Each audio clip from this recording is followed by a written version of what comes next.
Welcome to the Gentleman's Guide to Gaming. Why do so many jobs go bad? That is something you have asked yourself time after time after time. As a bounty hunter, finding jobs going bad is almost as regular as taking jobs on. This one should have been an easy one. Should have been a nice in and out, grab the target, take them back, haul them back to the person who issued the bounty, and cash your credits. But no, the job went bad. I mean, on paper, young woman, crime of passion, she apparently killed her boyfriend in some fight in their apartment, fled, ended up in Mars jurisdiction, which is why the law couldn't track her, so you ended up getting employed to get her. You found her in Archway Bazaar, nice, easy, snatch and grab, take her back to the ship. She didn't even have any bodyguards. It was easy. Yeah, you should have been at some point questioning whether it was too easy. But it's easy to also take for granted one's good fortune. Sometimes you just got to move with the rhythm of things, haven't you? You've got to see a challenge as less like rock and more like jazz. You got to flow. And in this case, the flow was going nice and slow. It was smooth. It was bossa nova. You picked her up. You dragged her back to the ship. You put her in cuffs. But here's your mistake. You forgot to gag her. Now, you don't, as a general rule, gag your captives. You don't get involved in why they're wanted. And frankly, you've always found it a bit of a crude practice that other bounty hunters do it. Hell, why not let them get out there pleading? Why not record their final wishes before you take them to wherever it is you're taking them? In this case, you didn't gag her. Your mistake, because this is where the job went bad. She only said one thing to you, but she only had to say one thing. Don't let the blue snakes get me. Don't take me to the blue snakes. And then she shut up. Oh, it was like a weight crashing down. The smooth jazz very quickly stopped and became more of an improvised trill. All of a sudden, well, it was a horrible fusion of blues and some very heavy bass, because the Blue Snakes are a gang and you've encountered them before. You've got personal beefs with the Blue Snakes, in fact, because your brother was killed as a result of Blue Snakes. Now, don't get me wrong, he wasn't killed by the Blue Snakes. He was a Blue Snake. It was like they indoctrinated him. They got into his head. No matter what you said to the boy, he just would not leave that gang. And they put him out front during an op gone wrong, some kind of heist or other. Cops gunned him down. You've had it out for the Blue Snakes ever since. And now, well, it turns out that you're performing a bounty on their behalf, that you're going to get paid by the people who led, directly or indirectly, to your brother's death. Well, you had to do something.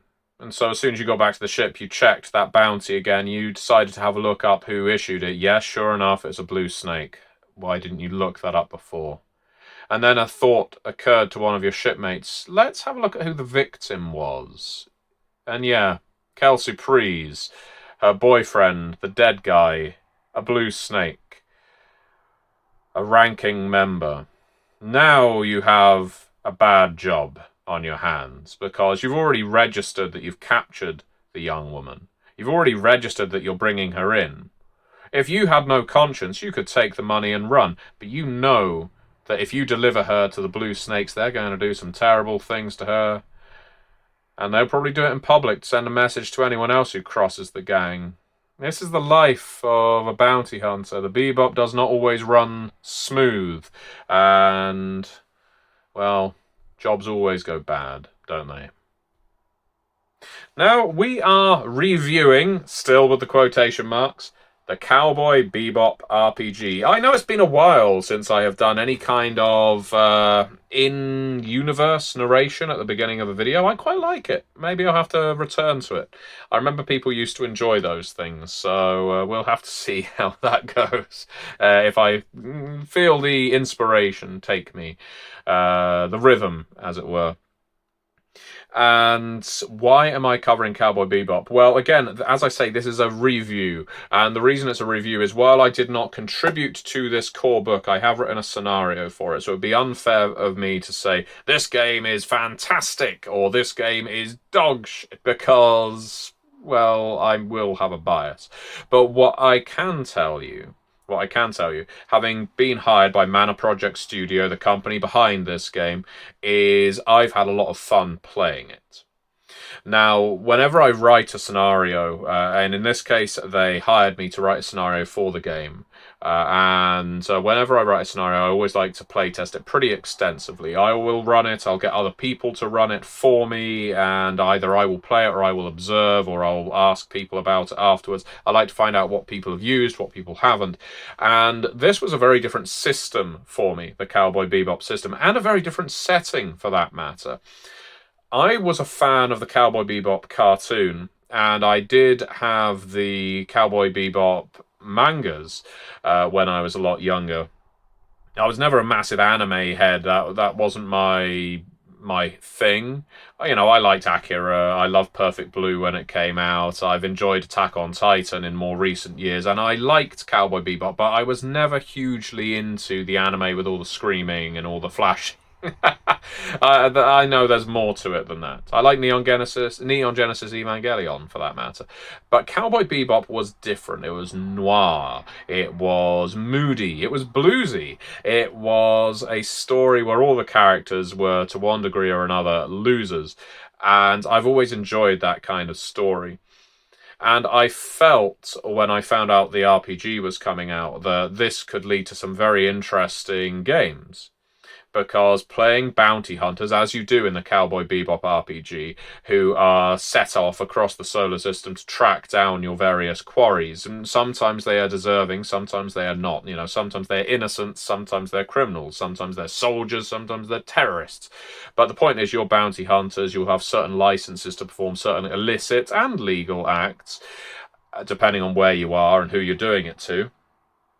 Is great fodder for role-playing games. And by no means is it unique in the field of role-playing games or media. Cowboy Bebop appears in various forms in things like Firefly, in Farscape, hell, even in Warhammer 40k in the form of things like Rogue Trader.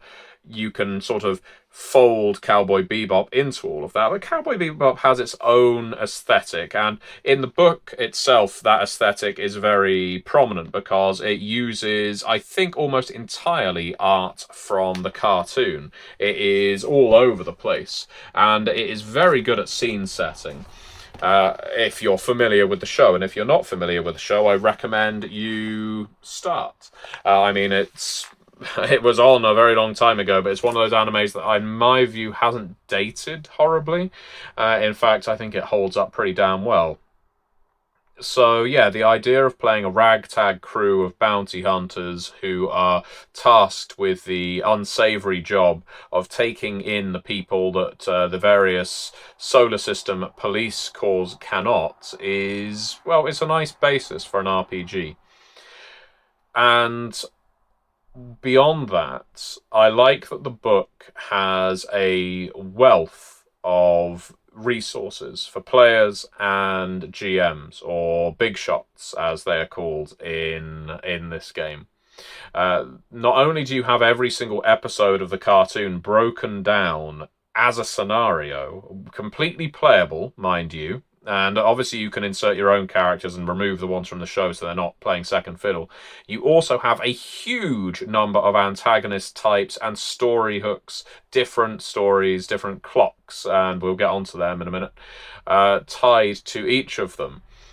It means there is a lot of usability out of this book. It isn't just, here's Cowboy Bebop, and here's how you play it. Go. It is, here's the universe of Cowboy Bebop, and here are lots and lots of stories you can tell and lots of ways to tell them. And I think that's always valuable. It's easy with tie-in RPGs, RPGs that are tied into other media, to often lose sight of the game and just make it another way of presenting the media that you have license to. I think the Cowboy Bebop RPG does a very fun job of making it its own game, centrally via its system. Now, I've waited a while to get to this point because the system for me is probably the strongest aspect of the game, and that's a rarity for me to say that because, as I've mentioned in a previous video, system isn't usually what I look for. The entire Cowboy Bebop RPG is very readable, don't get me wrong, and I enjoyed it. Hell, I've written a scenario for it, as I mentioned, but the system is so perfectly tailored to Cowboy Bebop. I'll give you an example. So it has a strong musical theme throughout, which is why I've been dropping these references as we've been going. As an example, when you are let's say you reach a scene in your story, that scene will have a tab. That tab will have a difficulty number. And when you are making your tests, your dice rolls, you are trying to exceed that difficulty number for that tab. Now, when you make your tests, you can roll traits that are assigned to different approaches. The 5 different approaches in Cowboy Bebop on your character sheet are rock, which is dealing with something in a cool action kind of way. Dance, which is more of a frenzied, dramatic action kind of way. We have blues, which is more of a spiritual, introspective, enlightenment kind of way, thinking your way through a problem. Tango, charm, seduction, pretty natural, I'm sure you'd imagine. And jazz, which is playing with your environment, being a bit freestyle, understanding the situation, and working your way through it by utilizing the world around you. And you will have different traits that are assigned to each of these different approaches. So, for example, you might have your favorite gun, for example, which for you, your favorite gun might be a trait that is assigned to rock, because you're the kind of person who only needs one bullet, and whenever you fire it, it's cool as fuck. Now, one of your teammates may go around with a katana, which is tied to their dance approach, because when they whip it out, it is flashing all over the place. It is a frenzy of activity. You will have a certain number of dice that are assigned to each of these traits. When you roll them, as I say, they're d6s, you are trying to exceed the difficulty of the tab. And if you manage to do so, congratulations, that's one success. You have succeeded on your test. If you get any double 6s, that is an additional success for each double 6. For each set of double 1s, I think it's called, and I'll just double check this, I think that is a number of 1s. No, just single 1s, my apologies. For each single 1 rolled, that is a shock. So a shock is something that the big shot is essentially applying to you. So you have a negative effect playing against you too, which you can absorb via various methods. Again, shock absorbing, we're still in the musical riff here. And speaking of riffs, there are lots of ways that you can augment your dice roll. Now, you're not going to be able to do it every single time, because, for example, you can improvise, and that allows you to start pulling in a trait from another approach at the same time and use the dice pool for that. But once you've done it, you can't do it again.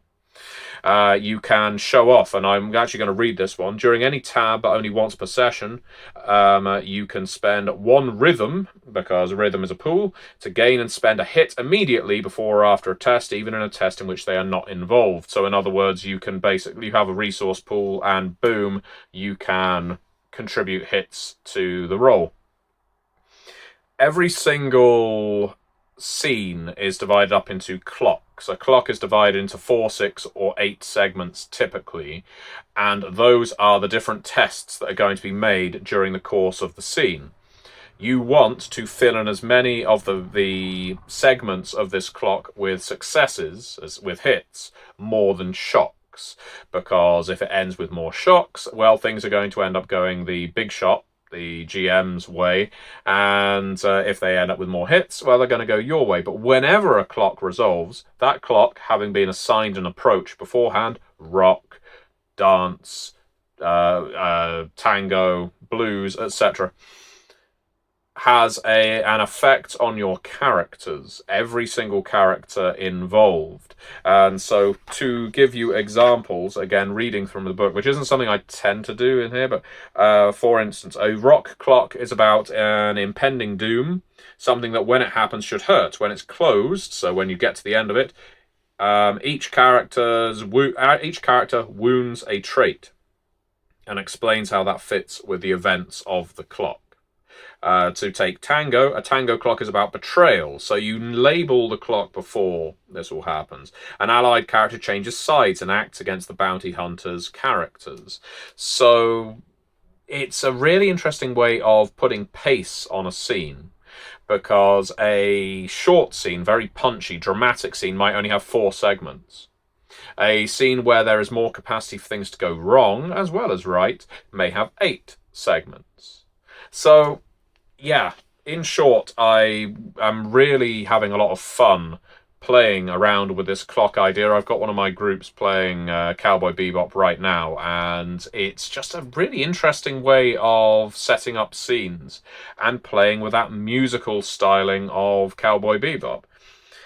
Now, one thing I just wanted to point out, and this is the last thing I should probably look at, because there is loads of stuff in here about your spacecraft, your ship. That is a central part of the game. That isn't what we're going to focus on right now. There is also loads of tables, so if you're a fan of doing randomly rolled encounters, assets, enemies, and so on, there's loads of that too. I want to give you an example of, let's go for scoundrels. So let's say you want to insert a scoundrel into a game, or you want to have a scoundrel as a centerpiece. So we have a scoundrel there, we've got our basic write-ups, and next to that we will have various. So this actually goes over to the next page as well. I'll see if I can get it close enough that you can read it. But you will have your scoundrel, and they will have their groove, which is the way they work, their secrets, which will differ depending on the approach you're using for your scoundrel, and any tips for dealing with them. Every single antagonist has this multiple times for different grooves. So, for instance, our different scoundrels could be escape artists. You could have someone about to perform the biggest score of the year. You could have someone who is adopting another character's identity. You've got all of these different options and different ways of playing them and incorporating them into your story as the big shot, having them as an antagonist or a supporting character. It's a really good way of fleshing out the game in a way that isn't simply writing up an NPC from beginning to end. It is a way of customizing your characters, because they're going to be different depending on the approach you give them. As an example, our identity thief, if you go for rock as their approach, the bounty is a doppelganger able to take the shape of the last corpse they touched. If you go for the blues, the bounty was framed for another crime and now they're taking revenge. Jazz, the one offering the reward is the bounty themselves to show the value of their stolen disguise technology. These are all really interesting ways of building up characters. So all of that said, as I mentioned, this is a review. I can't tell you this is a fantastic game. I can't tell you it's a bad game, because this is purely my opinion. What I can tell you is I've had a lot of fun with it, and I really enjoyed writing for it too. So Manic Project Studio, I'm your man. If you need more writing. And I'll tell you what, because I've been tying pretty much every one of my videos into Curseborn in some way, I will do that here, because one thing that I was considering when I was playing Cowboy Bebop a few days ago was, what a fantastic idea for an accursed crew in Curseborn to be a crew of bounty hunters. Now, I don't mean intergalactic bounty hunters in the style of Cowboy Bebop, but kind of, because if you are the kind of accursed who, let's say, like to venture into liminal spaces, strange spaces where people go missing, get abducted, or otherwise mentally tortured, or other things. Maybe you go in there to rescue people, not necessarily just on behalf of the accursed families, but also on behalf of mortals. Essentially like a private investigator firm. My child's gone missing. The police won't look for them or have said all the leads have dried up. We saw your ad on Craigslist or wherever ads go these days, and we want to retain your services. So now our crew of Accursed are responsible for tracking down these people. Alternatively, this person robbed me or this person attacked me. I want them brought in and I want to deal with them myself, but I need you to find them. And now you've got your crew of Accursed are effectively bounty hunters in the same style as Cowboy Bebop, except you're going to be going around your city of curses, or you're going to be venturing into these alien liminal spaces in order to find out what happened to these people. And just like with Cowboy Bebop, where every single bounty has a secret, every single bounty has a secret, there should always be a sort of twist in Curseborn too, where when you get to the person, there has to be a reason why you may not want to complete the task in the way that it has been designated. It could be as per my intro fiction, where maybe the person who's seeking this individual wants them dead. It could be something like they were taken because they crossed a demon or a fae, or they're hiding out because they have crossed someone even worse than the person who has issued the bounty. There are lots of ways you can do it. But anyway, I'm liking mixing my games up right now and drawing inspiration from one for the other. Do check out Cowboy Bebop. I've linked it below. Do check out Curseborn, of course. I keep telling you about it, so I'm going to keep doing that. And thank you so much for watching. I will see you next time.